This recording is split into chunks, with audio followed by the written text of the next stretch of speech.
네, 다음 존경하는 심상정 의원님 질의하시겠습니다. 네, 부총리님. 네, 소득주도 성장 지속할 수 있을까요? 네, 할 수 있다고 생각합니다. 자신 있습니까?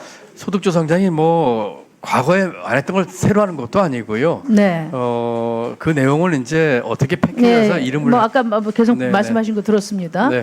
일자리 20만 개 내지 25만 개 만들어지면 광화문에서 춤이라도 추시겠다고 했는데 춤은 추시기 어려우시겠죠?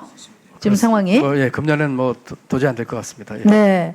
근데 어쨌든 간에 지금 여러 경제적인 수량 지표가 나쁘게 나오고 있어요. 그러다 보니까 야당 의원님들이 이거 소득주도 성장 폐기해라. 이렇게 이야기를 하고 있습니다. 그러니까 소득주도 성장을 폐기하면 과거로 가라는 얘기인데 결국은 재벌주도 성장 또 갑질 경제로 가라는 얘기하고 다름이 아니다. 저는 이제 이렇게 해석을 합니다. 근데 그리고 아까 이제 그 답변을 하실 때 그 소득주도 성장 프레임 논쟁에 말려든 것 같다 이렇게 말씀하셨는데 잘 보신 것 같아요.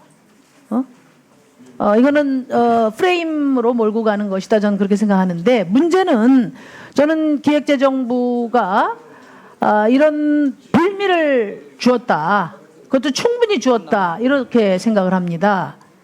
그 점에 대해서 제가 오늘 말씀을 드리려고 하는데요.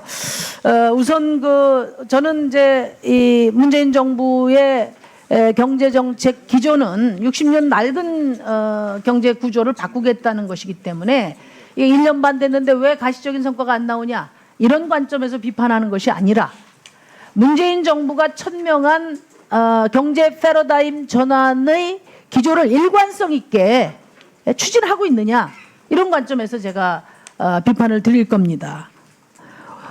저는 이제 이런 문재인 정부 정책 기조에 역행하는 결정적 장면을 제가 5가지를 지적을 하고자 합니다. 첫째는 뭐냐면은 2018년 예산 편성인데요. 결과적으로는 통합재정수지 기준으로 볼 때 18.1조 원 재정 긴축으로 이제 운영이 됐습니다. 그런데 여러분들이 지적한 것처럼 낡은 경제 패러다임을 바꾸는 것은 충격과 고통이 뒤따르는 일이고 이것을 인내할 수 있도록 최대한의 확대 재정 정책으로 뒷받침해야 되는 거예요. 그런데 긴축 재정을 했다. 거꾸로 정책을 했다. 이 얘기는 구조 조정을 소극적으로 또는 안 하겠다는 얘기든가 아니면 그 과정에서 나타난 고통을 완충하는 데 소홀했던가 둘 중에 하나 아니냐 이 점을 지적을 드리고요. 두 번째는 32만 명 일자리라는 과도한 수량적 목표를 제시한 겁니다. 이것은 실현 불가능하고도 소득주도 성장의 취지에도 어긋나는 것이다. 저는 이런 지적을 드리지 않을 수가 없어요. 정부가 고용 악화에 대해서 이것이 생산 가능 인구가 줄어드는 거고 제조업 구조조정 탓이고 그다음에 또 자영업자 비중이 높고 이런 구조적이고 추세적인 요인을 배경으로 들면서 어떻게 이렇게 무지막지한 양적 확대 목표를 제시할 수가 있습니까?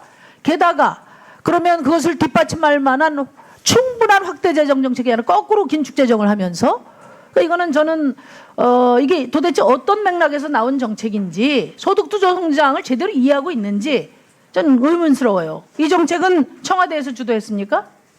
정확히 말씀하세요. 어떤 거 말씀이시죠? 이 지금 일자리 숫자요? 32만 명. 아니, 그렇지 않습니다. 예, 그 부총리가 하셨어요? 예, 저희가 예. 전망한 겁니다. 예. 이게 도대체 가능한 얘기인가? 그러다 보니까 계속 목표치를 수정하다가 결국은 이 목표는 실패로 이미 판명이 났죠.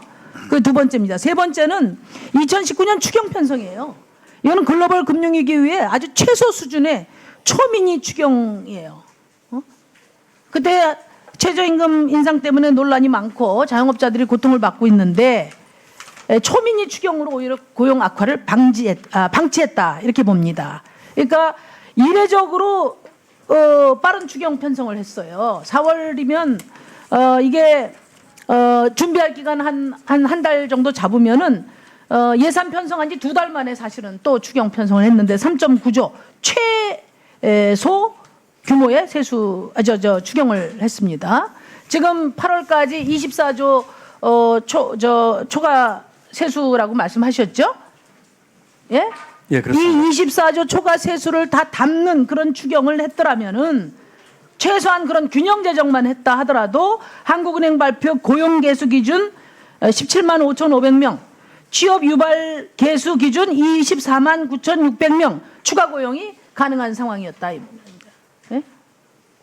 그다음에 네 번째 장면, 안 하느니만 못한 종부세 개편 방안 발표로 이건 7월 6일자 이야기하는 겁니다. 1,117조 부동자금에 불을 질렀다. 뭐 경제는 심리라고 늘 경제 관료들은 말씀을 하시는데 종합부동산세 의지가 하나의 신호탄인데 재정특위가 비교적 약한 종부세 과세 방침을 권고했음에도 불구하고 그보다 더 약화된 방안을 발표하면서 집값 잡을 생각이 없구나 이렇게 불쏘시개 역할을 했다. 이게 네 번째 장면이고요. 다섯 번째 장면은 뭐냐? 알맹이 없는 혁신 성장이죠. 뭐 많이 지금 그 혁신 성장 부분을 부총리께서 신경을 쓰고 계신 걸 알고 있는데 대기업 독식 경제 혁신 없는 규제 완화 이것을 혁신 경제라고 볼 수 없어요. 그래서 저는 이것은 지금 현재 하는 것까지 보면 이건 제2의 창조 경제에 불과하다. 이렇게 말씀드립니다. 이 다섯 가지 대체로 기재부에서 책임을 지고 주도했던 이 다섯 가지 장면을 보면 이것은 문재인 정부의 경제정책 기조에 역행하는 장면들이다. 저는 그렇게 봅니다. 존경하는 우리 유승민 의원께서 소득주도 성장을 폐기하든지 책임을 지든지 해라 했는데 저는 소득주도 성장을 똑바로 하든지 사퇴를 하든지 그런 시점에 지금 오지 않았나 이렇게 생각합니다. 말씀해 보세요. 저는 뭐 안팎으로 꼽사등인 것 같습니다. 의원님 그 다섯 가지 그 좋은 말씀해 주셔서 정말 구체적인 거 하나라는 후속. 네네네 이 다섯 가지 얘기를 해주셔가지고 그 생각을 깊게 하게 만듭니다. 특히 32만 개 일자리의 그 전망에 대해서는 저희도 반성을 좀 해야 된다고 생각을 하고요. 종부세 문제는 그 결과적으로 됐습니다만 종부세 7월 달에 할 적에 저희가 냈던 원칙에 저희가 충실해서 했고 대신에 이제 그 후에 그 부동산 시장이 불안정하면서 제가 다시 한번 손을 댔기 때문에 뭐 나름대로 조금 저희가 뭐 변명 아닌 변명이랄까 저희가 종부세 하면서 궁극적으로 보이스 높이겠다 대신에 조금 그 속도는 저희가 보겠다. 그 다음에 그 재원은 처음에 할 적에는 지방 균형에 이번에 올릴 적에는 이제 서민 주거 안정에 쓰겠다 이렇게 했던 원칙에 맞춰서 했거든요. 다만 지금 나머지 세 개는 저희가 조금 그 말씀을 드렸으면 좋겠습니다. 금년도 예산 편성이 작년도 예산 편성이 긴축이라고 말씀을 하셨는데 저희가 금년도에 국채 발행 예? 그 당시에 편성할 때 당시에는 저희가 7.4%라고 하는 것이 적은 숫자가 아니었습니다. 물론 나중에 초과세수가 이제 그 후에 나오고 저희가 애초에 적자 국채를 28절 지금 발행하는 걸 했었거든요. 내년에 30조 발행합니다. 그렇기 때문에 저희 나름대로는 그 확대 재정을 했다고 생각을 했는데 편성을 하고 나서 이제 초과세수 문제 때문에 그런 말씀하신 건 이해라고요. 금년도 추경 문제는 이렇습니다. 저희가 결과적으로는 의원님 말씀에 저희도 일리가 있다고 생각을 하고 저희가 이게 워낙 초예하다 보니까 금년도 초과세수 문제에 대해서는 저희가 건드릴 수가 없었어요. 3월 달에. 그러다 보니까 이제 그 세계 예금을 가지고 갈 수밖에 없게 재원이 그런 거였고 다만 그러면 좀 기다렸다가 좀 초과세수 보면서 크게 하지 그랬느냐 하는데 그렇게 말씀하실 수 있는데 저희가 그것도 같이 검토를 했죠. 그렇지만 그 당시에는 빨리 고용 문제에 대해서 제가 좀 재정의 역할을 했다 이런 생각을 해서 말씀을 드립니다. 혁신성장 문제 알맹이 없는 것은 저희가 그 아까도 말씀드렸지만 이게 단시간에 그 성과가 확 나기는 어려울 겁니다. 그렇지만 여러 가지를 통해서 지금 조금씩 생태 조성이 되고 있고 그리고 앞으로도 꾸준히 하려고 생각을 하고 있습니다. 규제만 해도 지금 큰 게 몇 개 지금 물꼬를 텄고 또 저희가 내주 발표도 밀봉 시키려고 하고 있는데 이렇게 하고 있어서 혁신성장 쪽은 더 노력하겠다는 말씀드립니다. 근데 어쨌든 5가지 건에 대해서는 좋은 지적을 해주셔서 저희가 다시 이 반추하면서 앞으로 정책에 참여하도록 하겠습니다. 질의하시죠, 네. 소득주도 성장 그 프레임 논쟁이 굉장히 비생산적인데 아까 어떤 야당 의원님께서 그 내용은 동의하는데 이름이 문제다 이렇게 이야기를 하셨어요. 거기까지 왔어요. 그러니까 보수 진보가 입장 차이는 분명히 있습니다.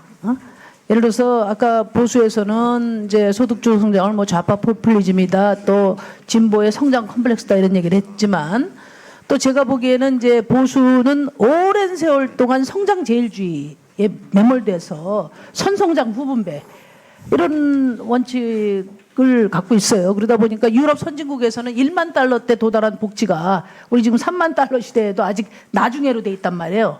서서히 되고는 있지만은. 그래서 이 그 소득주도 성장에 대한 과거의 분배, 복지 여기에 대해서 지독한 알레르기를 보였던 것처럼 소득주도 성장에 대해서 알레르기 반응을 보이는 것이다. 저는 그렇게 봅니다. 그렇지만 어쨌든 내용에 대해서는 이제 동의하는 분들도 많이 확인이 됐기 때문에 내용을 가지고 평가하고 그걸 가지고 최종적인 성패를 논의했으면 좋겠다. 이런 말씀을 이제 우리 뭐 부총리나 우리 의원님들께도 드리고요. 제가 이렇게 오늘 논의를 하다 보니까 그 뭐 구체적으로 제가 준비한 것보다는 제가 좀 몇 가지 말씀을 좀 드려야 될 것 같아요. 예를 들어서 이런 프레임의 빌미가 된 측면을 아까 제가 정책 기조의 난조를 이야기를 했어요. 정책 기조는 이런 방향으로 돼 있는데 정책은 거꾸로 갔다든지 이걸 아까 지적을 했고, 두 번째는 이제 소득주도 성장의 개념과 그에 부합하는 어떤 패키지 정책, 이게 좀 뚜렷하게 국민들에게 제시되어 있지 않아요. 그래서 저는 예를 들면 최저임금 인상, 저는 사실 이건 소득주도 성장의 인상론이라기보다는 사회정책이라고 봅니다. 근데 이걸 자꾸만 소득주도 성장에 갖다 놓는 거예요. 소득주도 성장에서의 임금 인상이라는 것은 노동자의 교섭력을 높여서 시장에서 전반적인 임금 인상을 이루고 그것이 생산성 향상으로 연결되는 걸 말하는 거예요. 노동자 교섭력을 높여서 시장에서 임금 인상을 하는 게 바로 소득주도 성장인데, 이 최저임금 인상이라는 거는 헌법상에 말하자면 인간의 존엄성 유지를 위해서 법으로 정하도록 되어 있는 사회정책이란 말이에요. 그런데 이걸 정말 헷갈리니까 마치 무슨 임금 인상, 최저임금 인상 정책이 소득주도 성장의 뭐 중심인 것처럼 정부도 헷갈리고 있는 게 아닌가 답변하는 거 보면 그런 생각이 듭니다. 그 다음에 이제 혁신 성장 중요해요. 저는 이거 매우 중요하다고 봅니다. 근데 말하자면 그 민간의 어떤 생산성을 높일 수 있는 혁신 성장에 대해서 뭐 명확하게 혁신적인, 말 그대로 혁신적인 플랜이 지금 가시화되어 있지 않다 보니까 더 걱정을 하시는 거다. 이런 점을 좀 유념해 주시면 좋겠고요. 이게 낡은 경제를 구조개혁하기 위해서는 그 낡은 경제를 지속해왔던 그 패러다임부터 바꿔야 된다고 봅니다. 저는 4가지 신화에서 벗어나야 된다고 봐요. 첫째, 균형재정 신화에서 벗어나야 됩니다. 둘째, 작은 정부론에서 벗어나야 돼요.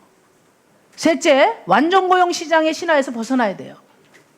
넷째, 자유개방경제, 자유화에서 벗어나야 돼요. 마지막부터 이야기하면 시간이 없어서 제가 길게 설명 못 드리겠는데, 이미 트럼프가 보호무역주의를 천명을 했어요. 자유화의 종주국인 미국이 자유무역을 포기하면 자유무역주의는 더 이상 의미가 없는 겁니다. 그러니까 이것이 무엇을 의미하는지 앞으로 여러 정책에서, 경제정책에서 각별하게 유의를 해야 된다고 저는 보고요. 완전고용시장 신화에서 벗어나야 된다는 건 4차 산업혁명 이야기하면서 일자리 없어진다는 거 아니에요? 일자리? 그러니까 앞으로 4차 산업혁명을 여러분들이 그렇게 주장하고 그 시대가 빨리 온다고 이야기하려면 앞으로 고용의 양적 확대에 대한 가능성은 고용은 점점 감소할 수밖에 없는 거예요. 그리고 일생에 나의 직업이 몇 번 바뀔 수 있다는 걸 의미하는 겁니다. 4차 산업혁명은. 과거에는 완전고용 시장을 전제로 해서 보완적인 사회 안정망으로 복지를 이야기했지만은 이제는 개념이 달라졌어요. 그래서 기본소득 얘기도 나오는 거예요. 이 고민이 있어야 되고, 그 다음에 아까 세 번째로 이야기했던 작은 정부론, 이게 지금 물줄기를 바꾸자는 거 아닙니까? 지금 세계적으로 대전환기예요. 물줄기를 이쪽에서 저쪽으로 바꾸려면 중간에 이거를 물기를 바꾸는 파이프라인이 필요해요. 그게 정부의 역할이에요. 정부도 경제 주체예요. 투자 주체이기도 하고 그다음에 기술 혁신 인프라를 까는 주체이기도 하고 때로는 경쟁 구조를 바꾸는 직접 뛰어들어서 그런 역할도 해야 돼요. 그래야 이게 구조 전환이 가능한 거거든요. 근데 지금 우리는 뭐냐면 성장은 민간에서만 하니까 정부는 꼼짝 말고 지원만 해라. 대기업들 지원만 해라. 이렇게 이야기해요. 그다음에 균형 재정 신화를 벗어나야 된다는 거는 뭐냐면 이게 과거에는 우리가 고도 성장기에는 인플레이션 억제를 위해서 균형 재정을 확보했단 말이에요. 그다음에 신자유주의 경제 시절에는 워싱턴 컨센서스가 재정 건전성을 매우 압박을 했어요. 지금 그 시기가 아니에요, 지금. 그리고 선진국들은 다 지금 확대 재정 정책, 통화신용 정책을 가지고 컨트롤을 하고 있는데 다 그렇게 가는데 우리만 거꾸로 가고 있어요. 그리고 그런 관점이라면은 지금 관리 재정 수지 그거 왜 씁니까? OECD에 지금 정부가 기재부가 통계 낼 때도 다 통합관리 수지로 내잖아요. 그러니까 이런 것들에 대한 그러니까 말하자면 지금 20세기의 그 낡은 경제 패러다임 자체를 근본적으로 재검토를 해야 지금 문재인 정부가 하려고 하는 패러다임 전환, 또 소득주도 성장, 또 공정성장, 혁신경제 이것의 실질적인 내용을 채울 수 있지 않을까. 제가 그런 생각이 들어서 이건 제가 준비하지 않은 얘기지만 제가 평소 생각했던 문제인식을 드리는 거예요. 마무리해 주시죠. 고민해 주시기 바라고 견해를 입장을 말씀해 주세요. 예, 의원님 굉장히 좋은 토론거리를 주신 것 같아요. 아주 인상적이고요. 제가 이런 말씀을 드려도 될지 모르겠는데 아까 의원님 말씀 중에 야당 의원들도 소득주 성장의 내용에 대해서는 많이 동의도 하시는 부분도 있고 물론 개중에는 개별적으로 보면은 또 조금 논란의 적이 있는 것도 있죠. 개인적으로는 그런 내용에 대해서 같이 뜻을 모을 수 있다면 이름이 어떻습니까? 소득주 성장이란 말을 그 네이밍이 문제가 된다면은 그게 대수겠습니까? 하는 게 저는 솔직히 개인적인 생각입니다. 문제는 이제 그 같은 정책의 내용을 통해서 우리가 가려고 하는 경제의 모습과 국가의 비전의 문제지요. 그런 쪽에서 우리 의원님들이 같이 해서 아까 제가 말씀드린 사회 구조 문제 해결, 그 다음에 생산성 향상을 통한 경제 볼륨의 신장 이와 같은 것들이 같이 이룰 수 있다면은 저는 조금 신축적으로 봤으면 하는 생각을 하고요. 주신 말씀 중에 대부분 동의. 제가 고민하는 내용인데요. 예. 심 의원님 이제 좀 정리해 주시고요. 예. 말씀 주신 것 중에 대부분 동의는 제가 두 가지만 좀 말씀을 드리겠습니다. 좀 간단하게 해주시고요. 네. 하나는 최저임금을 이제 사회정책이라고 하시면서 교섭력 말씀을 주셨는데. 저는 그것도 맞는 말씀이지만 플러스 저는 노동 생산성 문제 얘기를 좀 첨부하고 싶습니다. 이 최저임금 문제는 노동 생산성 문제하고 깊은 관련이 있다고 생각을 합니다. 그래서 이 교섭력과 함께 이 노동 생산성 문제도 같이 좀 중요한 변수를 봐야 되겠고요. 마지막으로 균형재정 작은 정부 중에서 자유개방, 자유화 이런 쪽에 대해서는 비록 미국이 최근에 트럼프 대통령 이후로 여러 가지 보호무역에 대한 추진을 하고 있지만 궁극적으로 우리 경제는 이 자유화나 자유개방 쪽으로 가야 되는 방침 자체에 대해서는 저는 계속 유지를 한다고 생각을 하고 다만 그와 같은 환경에 우리가 어떻게 대처를 잘해야 될지 그런 생각을 합니다. 예, 그렇습니다. 예, 수고하셨습니다. 네, 오늘 국감은 대한민국 경제정책을 입안하고 추진하는 기재부 우리 공무원 여러분들하고 문제인식을 좀 진지하게 공유하고 싶다. 그런 마음으로 나왔습니다. 만약에 제 가족의 생계를 보장할 좋은 직업을 원한다면 저는 노동조합에 가입할 것입니다. 누군가 내 뒤를 든든하게 봐주기를 원한다면 역시 노동조합에 가입할 것입니다. 강력한 노동조합 없이 강한 중산층 없습니다. 이게 누가 한 얘기인지 아시겠어요? 이 말은? 알려 주시죠. 잘 모르겠습니다. 네. 사회주의 국가가 아니고 자유경제 시장, 자유경제의 종주국인 미국의 오바마 대통령이 한 얘기입니다. 그리고 좌파가 아니고 우파 정치인인 독일의 메르켈 총리는 총리가 된 이후에 좀 가장 안 좋은 게 뭐냐, 서운한 게 뭐냐 했더니 제가 공무원 노조를 탈퇴하게 된 것입니다. 이렇게 인터뷰를 했어요. 이 노동이라는 단어는 이미 세계 주요 정치 지도자들의 아주 중요한 정치적인 언어입니다. 그런데 아직까지도 이 대한민국에서는 이 노동이라는 단어가 온전한 시민권을 갖지 못하고 있어요. 박근혜 대통령 취임식에 제가 그 뒷자리에 앉았습니다. 현역 의원이니까. 800단어로 구성된 취임사에 노동이라는 두 글자가 없어요. 그게 대한민국 현실이에요. 그러니까 그 결과 어떤 실정이냐 하면은 뭐 부총리도 아시겠지만 우리 경제 규모가 세계 10위권입니다. 노동 관련 지표들은 OECD 국가 중에 꼴찌에서 상위권에 다 속해요. 장시간 노동, 그 다음에 저임금 노동자 비중 뭐 1, 2, 3위 안에 들 겁니다. 그 다음에 중대 재해, 제가 환노에서 했지만 마사지 안 했으면 그건 불패 1위입니다. 성별 임금 격차 이 지표를 만든 이후에 한 번도 빠짐없이 1등 했어요. 꼴찌에서. 그리고 뭐 등등 제가 일일이 열거하기는 어렵습니다. 그러니까 세계 10위권의 경제 대국에서 노동자들은 거의 OECD 국가에서 꼴찌의 삶을 살고 있는 거거든요. 왜 그러냐면 우리가 오랜 고속성장 시대에 늘 헌법에 보장된 노동권이지만 유보돼 왔습니다. 그건 나중에 성장 먼저 이렇게 해서 온 겁니다. 그래서 지금 세계에서 최고 수준의 학력을 갖고 있는 우리나라 청년들이 일자리가 없고 알바로 전전하고 이것이 그대로 이 노동에 대한 우리 사회의 특히 정책 결정하는 고위 책임자들의 인식이 그대로 빈부격차, 불평등으로 반영되고 그것이 지금 저출산으로 연결되고 있는 거거든요.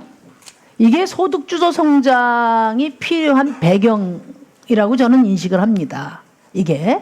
그런데 지금 비정규직 포션이 OECD 국가 중에서 가장 높은 수준에 있는데도 우리는 여전히 유연성을 이야기를 하고 저임금 노동자들의 비중이 가장 높은 수준인데 여전히 최저임금 인상을 탓하고 있단 말이에요. 물론 최저임금 인상이 돌출적으로 진행돼서 여러 가지 파장이 있었던 점은 저는 여러 가지로 미숙한 점이 있었다고 봐요. 그렇지만 최저임금 인상이 고용 악화의 원인인 뭐 실증적 통계가 있습니까? 있습니까? 있으면 한번 말씀을 해보세요. 이제 집행된 지 지금 이제 한 10월 됐지만은 1월부터 시작할 때부터 계속 나온 얘기예요, 이 얘기는. 우리가 어쨌든 정책 결정을 했으면 일정 기간 동안은 해보고 그 실증적 근거를 가지고 논의해서 얼마든지 무슨 단계적으로 하든지 또 비율을 올리는 그 수준을 조정하든지 얼마든지 논의할 수 있단 말이에요. 저는 뭐 많은 분들이 독일의 하르츠 무슨 네덜란드의 바세나르 이야기 하는데요. 이게 등산을 해서 정상까지 갔다가 내려오는 길하고 올라가는 길하고는 다른 겁니다. 같은 지점이라도. 예. 저는 이 점을 소득 주도 성장의 도대체 배경이 뭔가 우리 현실에서 이 점을 부총리 이하 우리 경제 부처의 여러 공무원들께서 충분히 숙지해 주시기를 당부드립니다. 네, 잘 알겠습니다. 예, 심상정 의원님 수고하셨습니다. 다음 정교환 심기준 의원님 질의하시겠습니다.